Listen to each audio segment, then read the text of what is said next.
Yeah.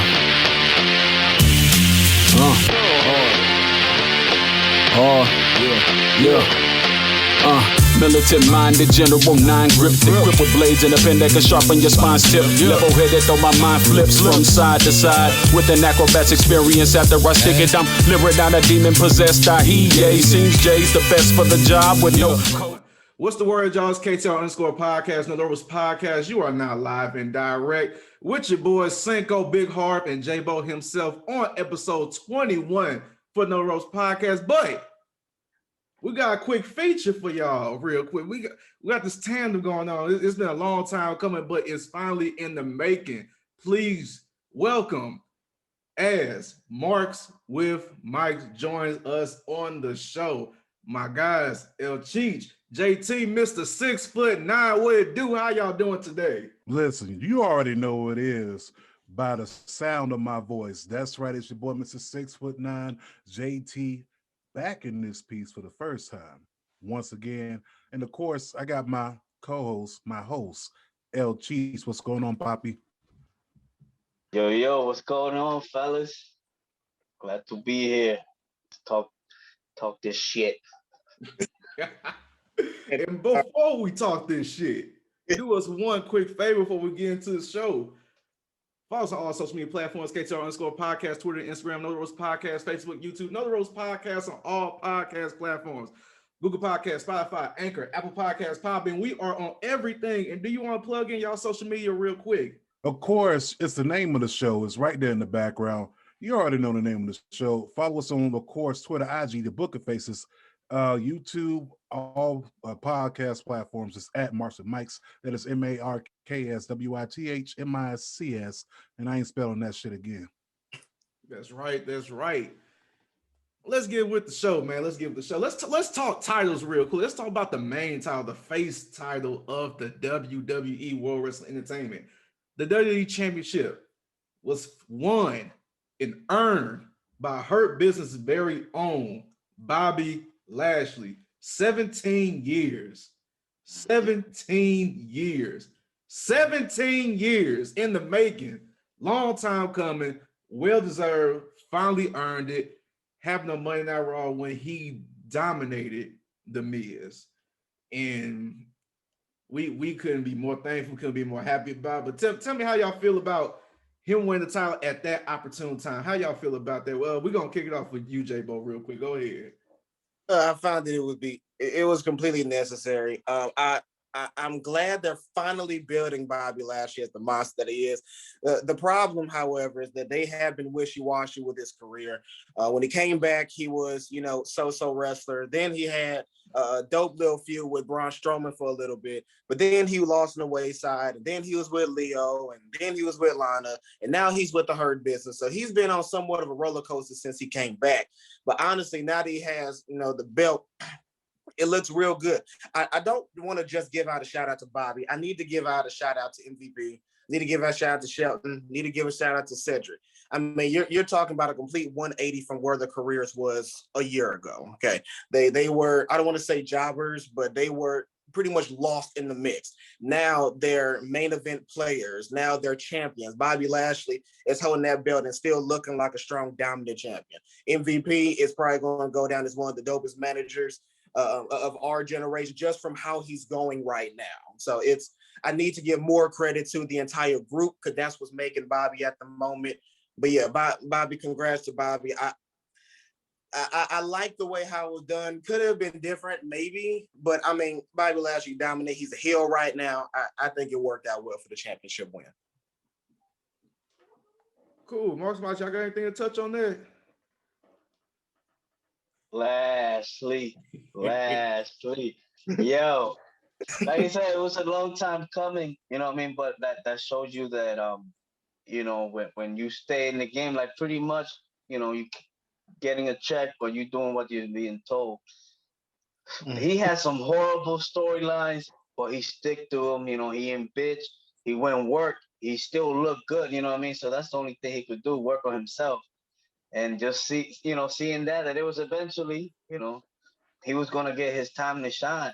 Because, people get hurt and stuff like that. But like timing is everything, even though, the Miz rep the land, whatever, but it was just, that time for him to, it has made perfect sense. You know what I mean? Like right now is the time, and the way they booking him, I love it. You know what I'm saying? Even though at first the full Nelson's like, come on, really? But he just went in matches and coming on some wrecking shit, like his facials. You know what I mean? Like he's mean, but and like you touch on MVP, pun intended. He's been the MVP of the quarantine. You know what I mean? He just came in, and a year later, bro. I hate the comparison to Evolution, but I get it. But nah, these dudes are not laying on their own, and with this work alone, I could say MVP is foot in the Hall of Fame just with this work this past year, in my opinion. You know what I mean? What you think, JT? Well, Cheech, you already know, man. We here. So with that being said, it's like MVP and of course, being in the midst of everything that was going on, having his hand kind of steering that ship. You know what I'm saying? Like Cheech was saying, before then, all them boys was lost in the sauce. And it's easy to get lost in the sauce, especially inside of a company that big. But I'm glad how they built Lashley, and even when Lashley lost the U.S. title lost it to Matt Riddle, he didn't get pinned. Right. So you kept him strong this whole entire post Mania. Put it that way. Post Mania, he was strong. I mean, well, not post Mania, post SummerSlam. Yeah, he was strong. Put it that way, because McIntyre did give him the L, but he was strong, and I'm definitely glad about the bill. It was way overdue. It's glad that we have, of course, another champion that is a minority of POC, people of color. It's not a lot of us when you go down that list. Even when you go to the Latinos, like the Latin race, like only presentation. The presentation, you know what I mean? Like you see somebody that look like yourself, you know what I mean? A lot of people don't get it, and nah, bro, that shit is so fucking awesome. You know what I mean? And the thing is, why they take them so fucking long?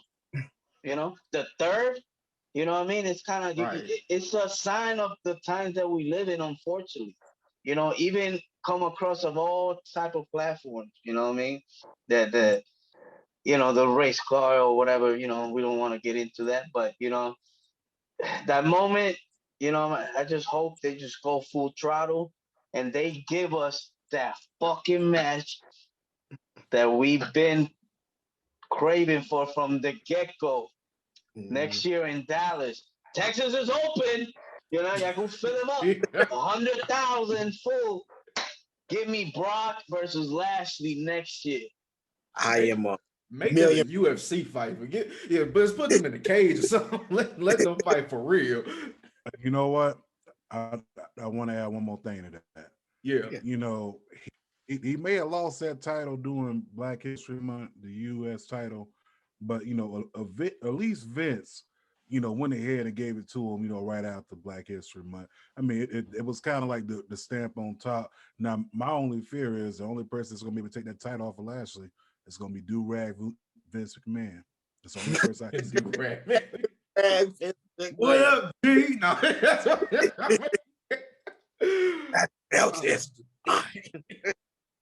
Big Harv, what you guys say about Lashley winning the title? Because I know you were a little you had your opinion about some time ago when he won. Did he deserve it? Yes. Am I happy he lasted champion? Yes. Was it built well? Hell no. That's the only thing I disagree with. They did a one-night turn. He went from heel to, I don't know, tweener, babyface. I don't know what they were going for in that match and that whole setup the whole night. It was rushed, man. It wasn't.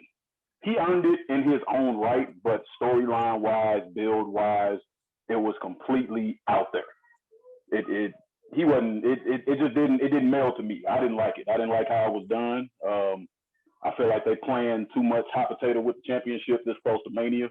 I was not a fan of it. I'm a fan of him as champion, And I really hope that they do him right and justify him being champion. But the way it was done to me was absolutely terrible. I get that. At the same time, from me, I had to look at it all the way around. Like, you know, there was like a long storyline. Like MVP already had pieces into play where he said, hey, look, Drew, I'm going to personally be the one who takes that belt off of you. I'm going to be involved in that, even though Randy Orton took it off the first time. But the second time, it was like this long running piece where he worked a deal out with with Miz, knowing good and well that he wasn't going to be able to take on Lashley. And Miz, in typical Miz fashion, runs around, finds his way out, opportunities and all that stuff, but he could not find his way out. Now, I do get how you're right. When he won the belt, it was sort of like, is he a face? Is he a heel this night? You know, what the heck is going on? By the end, you know, Miz was in a position where he signed a contract that his mouth couldn't cash. And he was in the ring with somebody that he could not, you know, take out. So I get the frustration, but the build, in my opinion, it made sense. Like pieces were put together. I'm going to disagree. It did make sense. It was random. I mean, they had little pieces. What'd you say? So we know you disagree. He gave other points, so I'm disagreeing with his points. So you calm down there, sir. Calm down. But I feel what you're saying with the points, and it was more glossed over than it was planned out. Is my problem. It wasn't for it to be a world championship, WWE championship. It was not put at the forefront of any part of the program. It was always background. And then even with everything you said, the star that comes out of that is MVP. Mm-hmm. MVP is the star of all. I don't care what they're going for. MVP is the star of all this. MVP and then Miz. Lashley, to me, is literally just a body with the title. Now, he's cold in the ring. He's going to execute his facial expressions, his mannerisms, all that. Of course, that's where his charisma comes from. But as far as the orchestration and how he wins the title, everything, as you said, is MVP. Because of him. It's all because of MVP. So to me, that kind of, and somebody said, I forgot who it was earlier, that he's going to go down as the greatest manager of our generation. Probably, because he's killing it right now. We said that since he came back. He's killing that role. But that, to me, makes the champion look, you know, not as it's like Yokozuna. When Yokozuna won the title, you care more about the manager because it's what the manager does to help him win than you do about the actual champ. And because Lashley is such a big, you know, empowering dude, you know, so people, he's of course going to be intimidating anyway. But as far as how it was built and executed, I don't feel like it put him as the star. And I'm proud of MVP. I love watching MVP work. Absolutely, hands down. I watch him work with anybody, but I just feel like that kind of overtakes Lashley winning the title. No, that makes sense. Yeah. So you're just saying that it feels like the spotlight wasn't necessarily on Lashley or accomplishment in the group. Yeah, that makes sense. Cool. So while we're on topic of champions and titles, we're gonna go over to Big Harv's favorite title on the WWE program, which is the women's tag team titles. The women's tag team titles have been here in there. That's how I pretty much describe the title process with that so far. Yes, we could. Yes, SMH on. I understand. It hasn't been doing much justice. It's getting put in pointless matches, kind of, sort of here and there, and it's just I'm trying to find something positive to say about the title itself, but I can't. You know, it's difficult. It really is. So with that being said, what do you think the future of the women's tag team titles should be? And we gonna kick it off with Mr. 6'9" himself. I saw him shaking his head the whole time during this talk. So go ahead. Well, damn. These titles have been neglected. They've been passed around more times than a joint between Willie Nelson and Snoop Dogg. It's been put to the side like the bills that you don't want to pay, and it's been balled up like an STD that you forgot about from middle school. But with that being said, they're trash.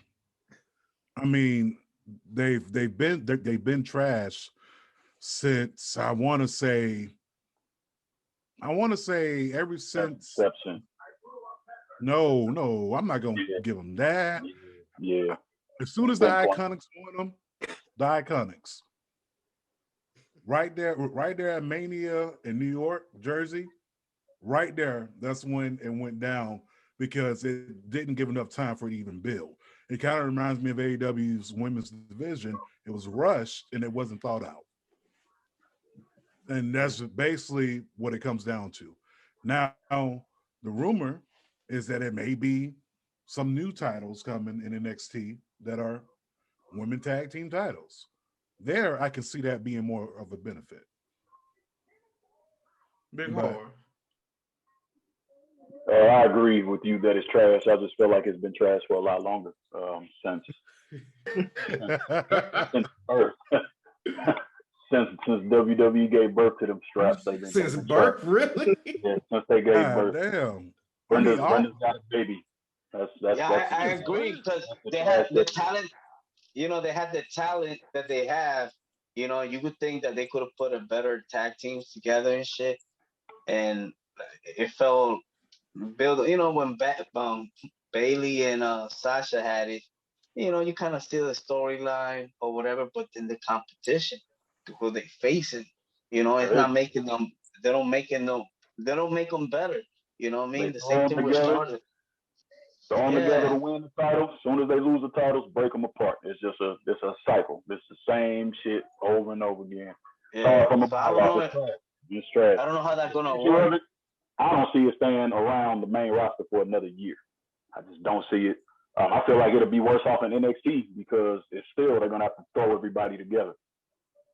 I mean, it's not no established women's tag teams. They didn't take the time to do that. Like you said with the AEW, they didn't take the time to think it out, to plan it out, to know exactly what they were going to do over a longer period of time. They just throw cats together. They get the title, throw challengers together. They win the titles. The other cats break off. It's the same stuff every couple months. It's trash. There's no meat to it. There's no substance. It's pointless. Go ahead, J-Bo. Yeah, we talked on the show numerous times about how useless the women's tag team titles are.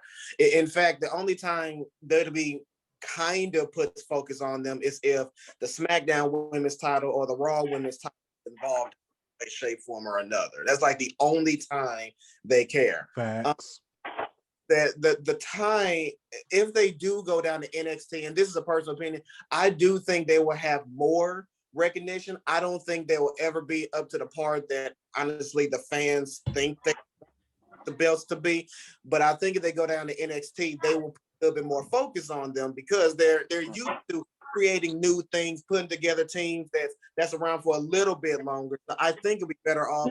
I honestly hope they make tag time. I was gonna say it also depends on the position on the card. Because right now you got, you know what I mean, a pay-per-view Revolution. You got Thunder Rosa and these other girls on the pre-show.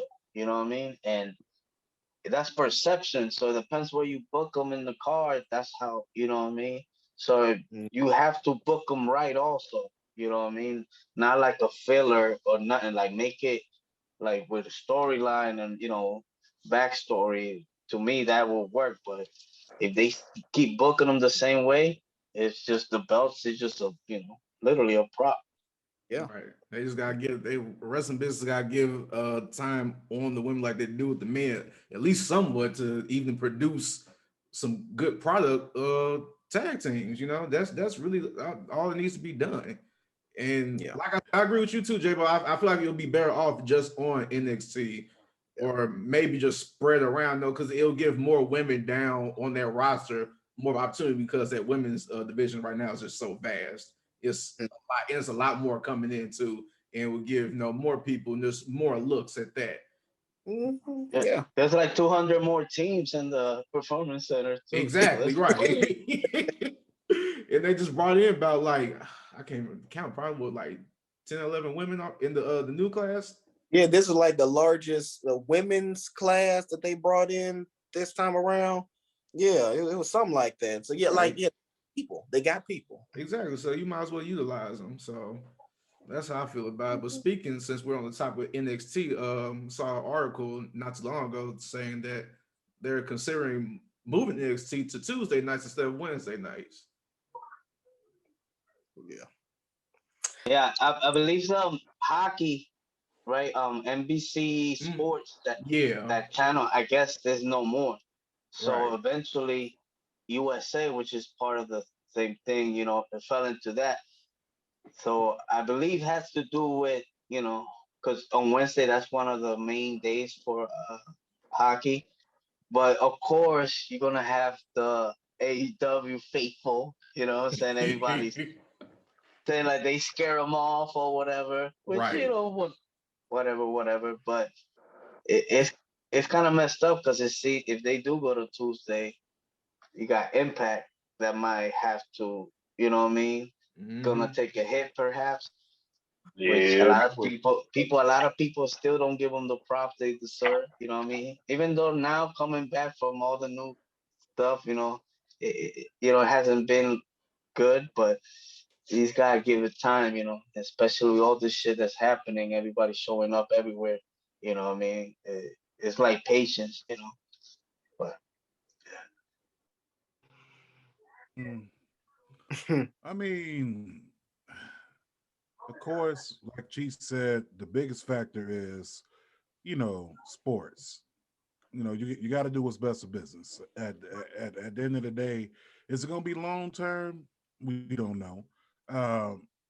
Impact's going to bite the bullet, but then again, don't listen. Not every cable company carries access. All right, and you know, a lot of people, they may stream through Twitch, but the problem with Twitch is you got to keep putting that link back up sometimes, you know, clicking back on it. And so you end up behind on what's going on. So you have the choice to watch it on Impact Plus, but I don't think Impact's going to take a hit because they're only averaging what, 190,000. no, and the thing with Impact, the channel it owns Impact, so they have the liberty to actually perhaps move it to Thursday. You know what I mean? So we will have wrestling Monday. You know what I mean? Everybody wins. You know what I mean? They could afford to do that. You know, because they own by the channel. You know. Yeah, TNA, they've been in that position before. TNA Impact, they've been in that position before. They used to be in on the bottom. They'll be all right. WWE. Am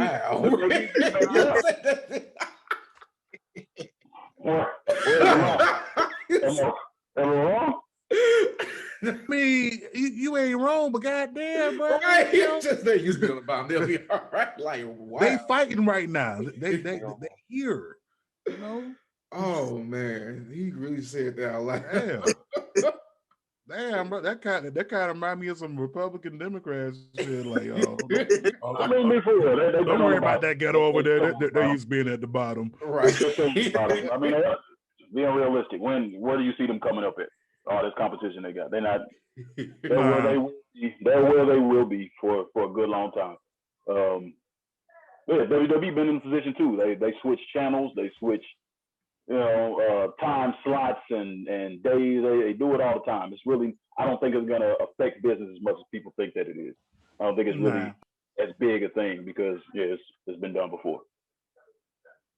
I think I'm more interested in how NXT and AEW is going to go about their shows if they move. Like, for example, right now, NXT and AEW being on the same show, they're consistently combating for, viewership, the demographics and everything. They try to have these special moments and at certain hours where NXT is doing something or AEW doing something. Now that are going to be two different shows, the essence of war isn't there anymore. So you can look at that as, we got more fans to watch on a certain night, but at the same time, they can kind of get lazy. That's what happened with WCW and Monday Night Raw when they was going against each other for the Monday Night Wars. You had some great content, but the second WCW wasn't around and it was just Raw, they got lazy. So that's what I'm thinking. I hope they don't get lazy. I hope they just take advantage of the fact that they'll have more fans watching now on these nights. But that would be my interest right now. I can feel that. Yeah, I could definitely feel that. But here's the thing. You got the faithful out there, the stands. Well, with them moving to Tuesdays, AEW is going to average over a million, views, and then it's like I don't see neither one of them hitting over a million. I don't neither one of them at first. And back to what you said, like you are right. People get complacent, they get lazy, but I don't think AEW is going to change anything that they're doing, because obviously what they're doing, far as you got to stay tuned because you never know who's going to show up type of ordeal. The same thing that WCW did when they first came. It's going to work, and it's going to keep on going on. Eventually, it will fizzle out, but I don't see that fizzling out for the big pop, the big surprise. Who's next to show up in AEW? Like I don't see that shit fizzling out, fam. Like at least until like I don't know, Octoberish, because they haven't had anything steady. Yeah, That's real. And speaking of AEW, real quick, we're gonna touch on that for a second. They just did sign Paul White, aka formerly known as the Big Show, and the Big Show. And Paul White did mention on AEW this previous week that they are intending to sign somebody of Hall of Fame caliber to their show. Who y'all think that could be? Dun, dun, dun. The announcement is coming tomorrow. I don't care more when I know who it is. I don't care for mysteries.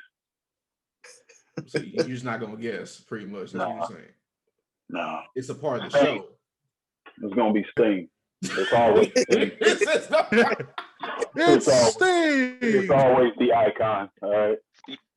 You know what's gonna happen, right? Paul White's gonna turn heel. He said that in the promo. Didn't see that turn coming. That was funny part of the whole promo. He's gonna come out like, "It's me, bitches." Okay. If I had to guess who it is, Hall of Fame caliber. Nick Aldis.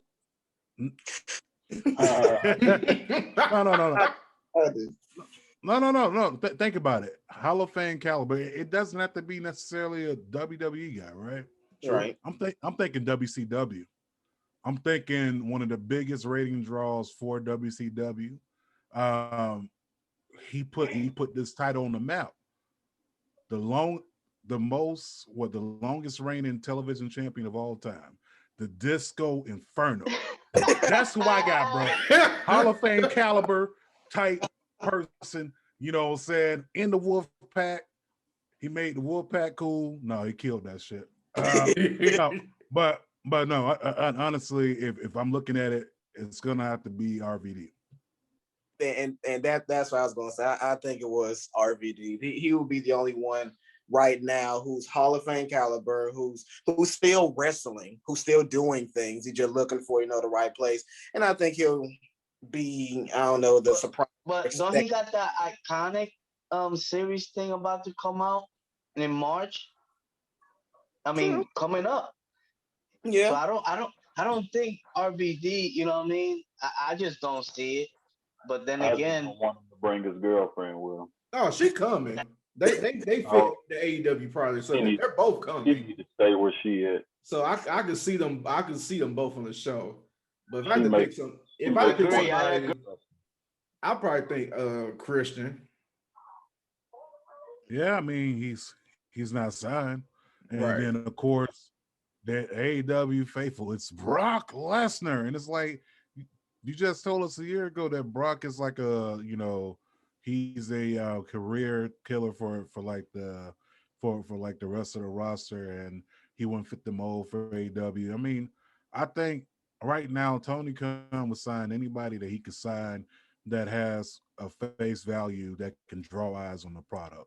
So right now, for instance, like let's just say Kane. Like if he could sign Kane, he would sign Kane. If he could sign Ron Simmons, he would sign Ron Simmons. He's gonna sign faces that people recognize. One of the biggest thing about AEW is they didn't have a lot of faces that people recognize at first, which is why they went after Dean Ambrose. They went after a Chris Jericho, and I'll talk about that later. But you know what I'm saying? But he's going after faces that people are going to recognize on the button. So that way, when that commercial plays, oh, that's what's the name? He used to wrestle here. Da da da da da.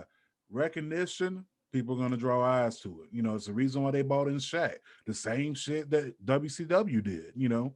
Recognition. People know who the It's fuck gonna be the Shaq is. Shockmaster. That's it. That's it right there. It's shocking. So Yeah. you still not gonna guess nobody? Did you guess anybody? I did. I said Christian. Oh, you did say Christian. Yeah. Trying to get on my case. I got to guess somebody then, huh? It's Hmm. gonna be Carlito. Ooh. Hey, that was good. Ooh. See, look, No. you was holding back the nuts. whole time. You said something actually good. When you want to do this, Sam? When you want to do this? I'm gonna go at Let's see. We can anytime during the weekday after 5 p.m. Central Time. Oh, Yeah, we at work. Yeah.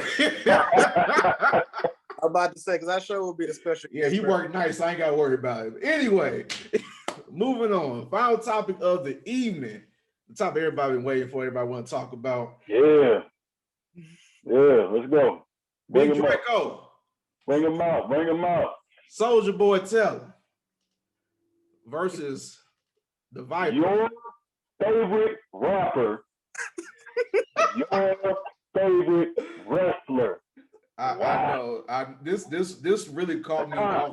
This really caught me off guard, and I was real confused. I know who to root for. So basically, everybody. Before I say this, please do not judge me when I say this, because yes, Soulja Boy was my favorite rapper back then for a good amount. Look, listen, hear me out. Y'all see Mr. 6'9" look at me, I said that. Exactly what I said. You gotta listen to me. I grew up in that era when he first came out. So that's the reason why. And it just anyway, I ain't gotta explain myself. Anyway, like I said, Soulja was my favorite rapper. From the hood. Randy Orton was my favorite wrestler. When I saw this happen on Twitter, I was baffled. I didn't know which side to choose. I was confused. But Randy Orton and Soulja Boy went at it on Twitter. Soulja Boy said the rap game is fake like WWE. Randy Orton chimed in, bashed him. Soulja Boy fired back. Randy Orton fired back. And now they had this whole Twitter beef, like basically with how Bow Wow and the other wrestlers been doing the previous weeks. So, bro, Randy was trending #1 at one point. That he was. They need to go ahead and drop Edge from the title picture at Mania. Book this Soulja Boy and Bow Wow versus Edge and Randy Orton, rated RKO. One time, WrestleMania, make it happen. Money. Yeah. One time. So how y'all feel about I get my words out because it's confusing me. How y'all feel about these rappers trying to get themselves in the wrestling game though? Like do they not realize how like gruesome like wrestling can actually be? Because it's not as fake as y'all think it is. They're pathetic human beings. These are the rappers who are really not about anything. Like Soulja Boy is still trying to ride the fame off of the accidental body he caught in self-defense, like he a gangster. He claims a hood from a city that he never visited until he got famous. He's pathetic. All right, he's pathetic. Bow Wow we talked about extensively last episode. He's pathetic. They're trying to grasp at straws and just trying to stay relevant. Really, it's really all it is. Like he knew somebody was gonna take that bait. He knew somebody was gonna take that bait. You know what I'm saying? That's why he specified WWE and not wrestling. You know what I mean? So I was gonna say, let's say Bad Bunny, right? Bad Bunny as an artist, you know, whoever, if you follow him or whatever, he's deep as in like what he raps about and shit. Like he's like The Weeknd. He'll have you, I like his calling music. call your ex at 3 o'clock in the morning, or at the same time want to punch somebody in the throat. You know what I mean? But you knew from the get go that like he was a wrestling fan because he will hint it. You know what I'm saying? And you knew that now it was a matter of time till that happened. Then you start seeing the videos, Ric Flair, Stone Cold, uh, you know what I mean, Booker T, you know what I mean? And the fact that now they're not touring or doing nothing like that, WWE, so you know what I mean, some people might hate it, but like for him it's like he made his dream and shit like that. And other artists, they see that, that they probably were fans, but perhaps, you know what I mean, they didn't have the right people to get a hold of, whatever. It wasn't the right time. The Bad Bunny, we see the kind of like the end thing with the Miz. You know what I mean? There was even talks about, oh, he's gonna be the Miz against Bad Bunny for the title. You know what I mean? Oh, David Arquette 2K type of shit. But to me, I laughed it out because it's like, man, get the fuck out of here. This dude actually is out there, selling merch. You know what I mean? WWE, WWE don't care about no ratings, and they think about the money that come in. They looking about the next business venture. You know what I mean? You got that shit with the peacock. What is it? Hey, I was not ready for that.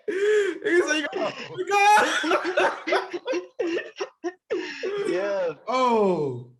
They're ready for that shit. So you know what I mean? Like they making business moves and everything's streaming and shit. I feel weird, like not actually seeing the WWE network. You know what I mean? So I'm gonna have to get Peacock. You know what I mean? If I want the Peacock, So let's see. Yeah, but there's a lot of things changing, and of course with the Bad Bunny, they still relevant because they care. You know what I mean? Like the new eyes. One of his clips within 24 hours, bro, over 8 million views.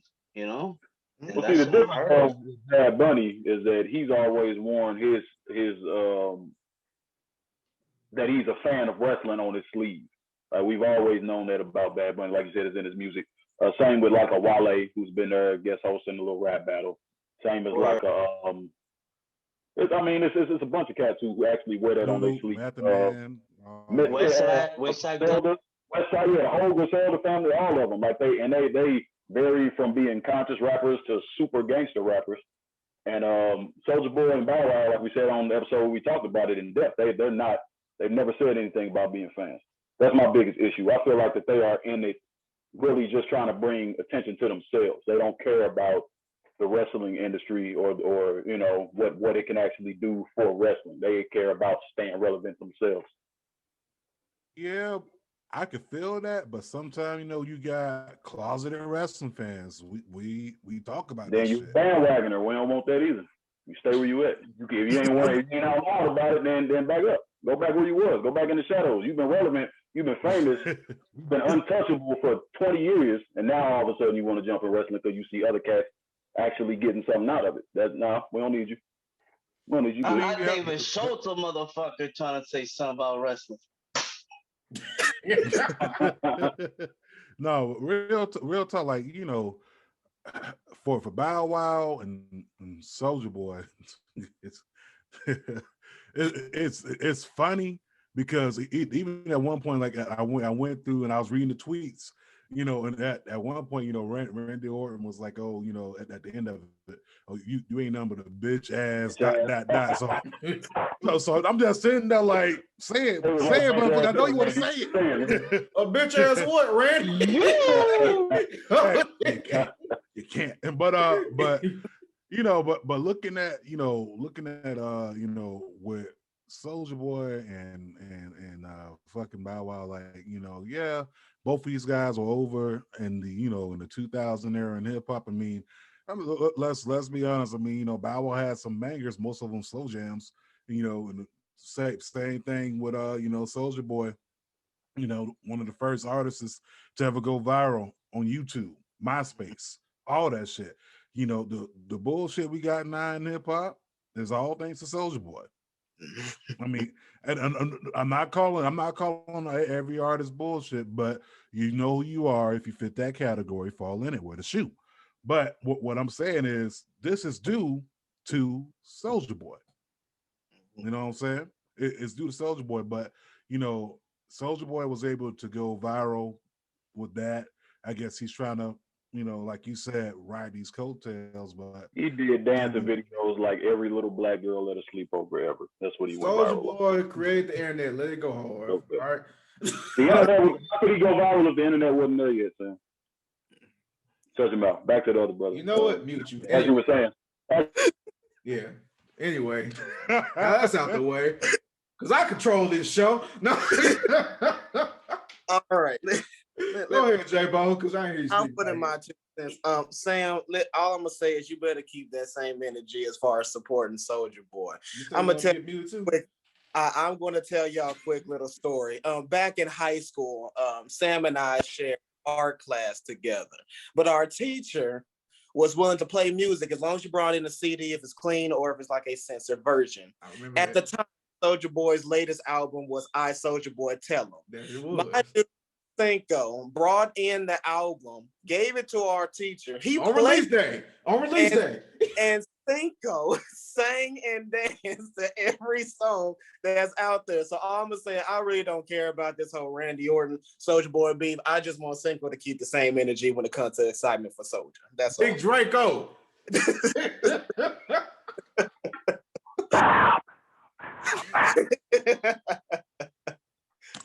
He stole my whole fucking flow. Word for word, bar for bar. Word for word, bar for bar. That dude is so weak, man. Oh, Drake. So weak. weak, but he is. Drake.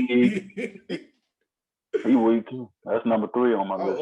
Okay. Before we go off, Yeah, that's not down. Yeah, but like I said, that is all the time we have because I need to turn off these lights because they are burning a hole in my skin right now. But like this being said, thank y'all for tuning in. Thank you for listening to us. Shout out to Marcel Mikes for being featured on the show with us. Go ahead and plug y'all social media handles in one more time for the listeners and viewers. Suckers got to know. Let them know. Well, of course, like I said at the beginning, you already know where to follow us at. Listen, it is very easy, whether that be on Twitter, IG, the Book of Faces, Facebook, you know, YouTube, of course, available on all podcast platforms, whether it be Apple Podcasts, Spotify, Amazon, iHeart. You get the drift. We everywhere. It is simple. At Marcel Mikes. I told you I wasn't spelling that again. I was serious. Spell that shit out. All right. I was dead serious. I'm not going to spell it again. And also, be sure to follow us on all social media platforms, KTR_podcast, Twitter, Instagram, Know the Roast Podcast, Facebook, YouTube, Know the Roast Podcast on all podcast platforms, Google Podcasts, Spotify, Anchor, Apple Podcasts, Podbean. We are on everything. This is episode 21. Different rapper, but doesn't matter. We was talking about rappers. But on that note, we are out. What should they do, Big Harv? Buy some shirts. What? That's not what you said. Pump those numbers. There you go.